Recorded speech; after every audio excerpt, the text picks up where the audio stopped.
मित्रों, देश में गणपति उत्सव मनाया जा रहा है। गणपति के भक्तों ने देश भर में जगह जगह बप्पा की प्रतिमाएं स्थापित की हैं। ऐसे उत्सव वाले माहौल का फायदा कंपनियां भी उठाने की कोशिश करती हैं।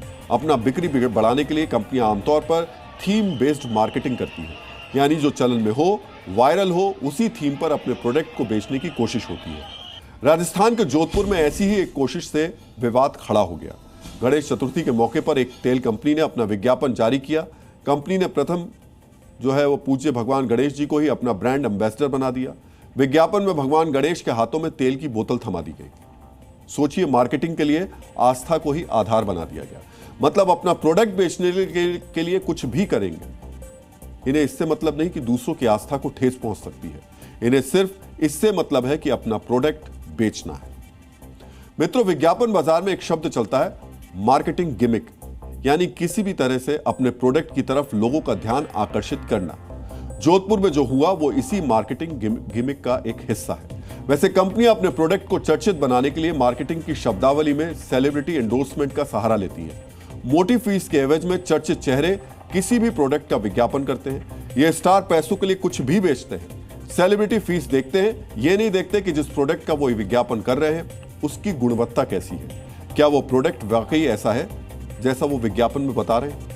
मित्रों, विज्ञापन से जुड़े ऐसे ही एक मामले में अभिनेता शाहरुख खान और अभिनेत्री दीपिका पादुकोण के खिलाफ एफआईआर दर्ज हुई है।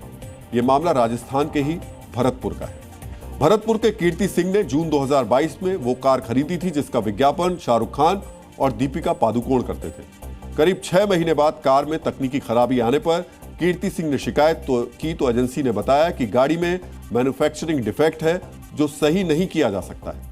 सोचिए, 23 लाख की कार 6 महीने में बेकार हो गई। उपभोक्ता की मेहनत की कमाई से सितारों का विज्ञापन देखकर कार खरीदता है और 6 महीने में ही कार बेकार हो जाती है।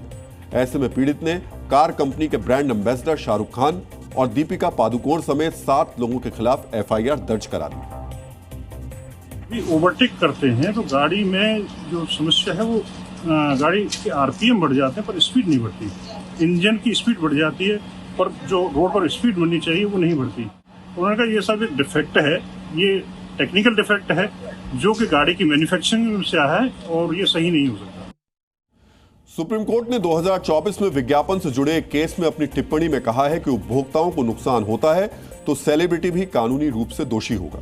यानी कीर्ति सिंह को हुए नुकसान के लिए शाहरुख खान और दीपिका पादुकोण को भी दोषी ठहराया जा सकता है। हम सभी जानते हैं स्टार्स की मजबूत फैन फॉलोइंग होती है। इन्हीं फैंस को लुभाने के लिए कंपनियां सितारों को मोटी फीस देती हैं।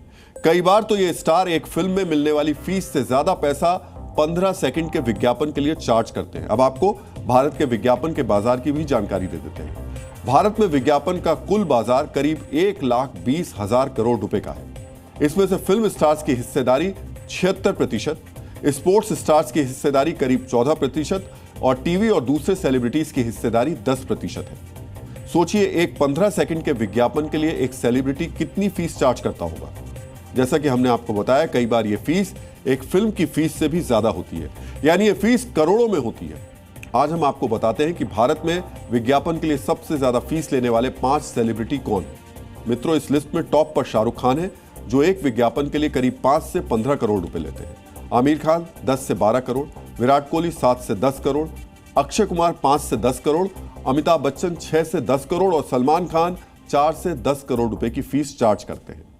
मित्रों, विज्ञापन और सेलिब्रिटी का रिश्ता पुराना है। 1941 में फिल्म अभिनेत्री लीला चिटनिस ने एक साबुन का विज्ञापन किया था जो एक अखबार में छपा था।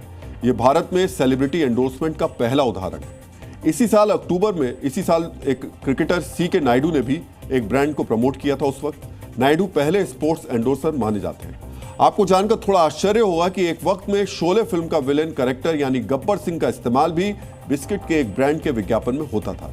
यानी गब्बर सिंह का फिल्मी कैरेक्टर भी सेलिब्रिटी था। सेलिब्रिटी विज्ञापन के दबदबे को ऐसा समझा जा सकता है कि भारत में 50% विज्ञापनों में सेलिब्रिटी होते हैं, जबकि अमेरिका में यह आंकड़ा महज 20% है। मित्रों, सोचिए, अगर कंपनियां करोड़ों रुपए सेलिब्रिटी एंडोर्समेंट पर खर्च करती हैं तो इसका असर भी होता होगा। आज आपने के लिए यह भी जानना जरूरी है कि फैशन और ब्यूटी प्रोडक्ट्स खरीदने वाले 63% उपभोक्ता सेलिब्रिटी एंडोर्समेंट से ही प्रभावित होते हैं।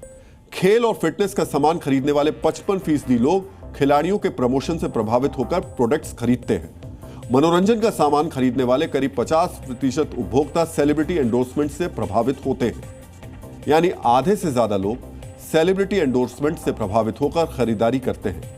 ऐसे में अगर सेलिब्रिटी किसी गलत प्रोडक्ट का प्रचार करते हैं तो इसका असर करोड़ों लोगों पर होता है। भरतपुर के कीर्ति सिंह के साथ भी ऐसा ही हुआ। इसलिए आज आपके लिए यह जानना भी जरूरी है कि अगर आपने सेलिब्रिटी के प्रचार से प्रभावित होकर कोई प्रोडक्ट खरीदा है तो आपका अधिकार क्या है और क्या गलत प्रोडक्ट का विज्ञापन करने पर सेलिब्रिटी को उन्हें दंडित करने का कोई प्रावधान है। कंज्यूमर प्रोटेक्शन एक्ट 2019 की धारा 21 के मुताबिक केंद्रीय उपभोक्ता संरक्षण प्राधिकरण भ्रामक या झूठे विज्ञापन पर सेलिब्रिटी के खिलाफ कार्रवाई कर सकता है। पहली बार उल्लंघन करने पर 10 लाख रुपए का जुर्माना और 1 साल बैन लगाया जा सकता है।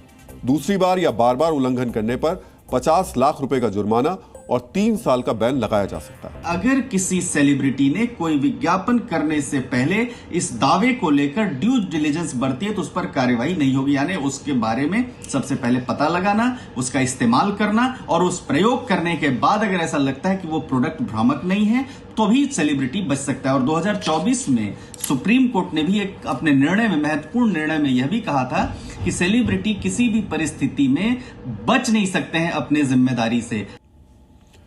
मित्रों, बात सेलिब्रिटी विज्ञापन की हो रही है तो यहां हम आपको दुनिया के सबसे महंगे 5 सेलिब्रिटीज के बारे में भी बताना चाहेंगे जो विज्ञापन के लिए मोटा पैसा चार्ज करते हैं और सालाना हजारों करोड़ रुपए कमाते हैं। मित्रों, फुटबॉलर क्रिस्टियानो रोनाल्डो विज्ञापन से सालाना करीब 51,000 करोड़ रुपए कमाते हैं। फुटबॉलर लियोनेल मेसी विज्ञापन से हर साल 42,000 करोड़ रुपए कमाते हैं। मशहूर सिंगर रिहाना हर साल विज्ञापन से करीब 34,000 करोड़ रुपए कमाती है। सिंगर टेलर स्विफ्ट भी सालाना विज्ञापन से 34,000 करोड़ रुपए कमाती है। अभिनेता ड्वेन जॉनसन विज्ञापन से हर साल 22,000 करोड़ रुपए कमाते हैं। सोचिए विज्ञापन का बाजार कितना बड़ा है और इसमें सितारों की कितनी कमाई है। अब सवाल यह है, क्या सितारे वो प्रोडक्ट भी इस्तेमाल करते हैं जिसका वो विज्ञापन करते हैं?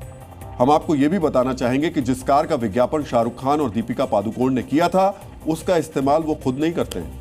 हम कार के ब्रांड के बारे में बात नहीं करेंगे, लेकिन आज हमने आपके लिए जानकारी जुटाई और रिसर्च की तो पता चला कि Shahrukh Khan Bugatti, Rolls Royce, Bentley, Mercedes, Audi जैसी कंपनियों की कार के मालिक हैं। वहीं दीपिका के पास भी मर्सिडीज, ऑडी, BMW की महंगी कार है, लेकिन दोनों के पास वो कार नहीं है जिसका विज्ञापन वो खुद करते हैं। यानी विज्ञापन तो करते हैं लेकिन खुद उस कार का इस्तेमाल नहीं करते। मित्रों, आज हम आपको फिर याद दिलाना चाहेंगे, हमारे पूर्वज कहते थे कि खाना पहनना अपनी पसंद का होना चाहिए। इसलिए अगली बार जब भी आप खरीदारी करने जाएं तो किसी सेलिब्रिटी के प्रभाव में आने के बजाय खुद रिसर्च करें और अपनी पसंद के मुताबिक ही खरीदारी करें। Zee News.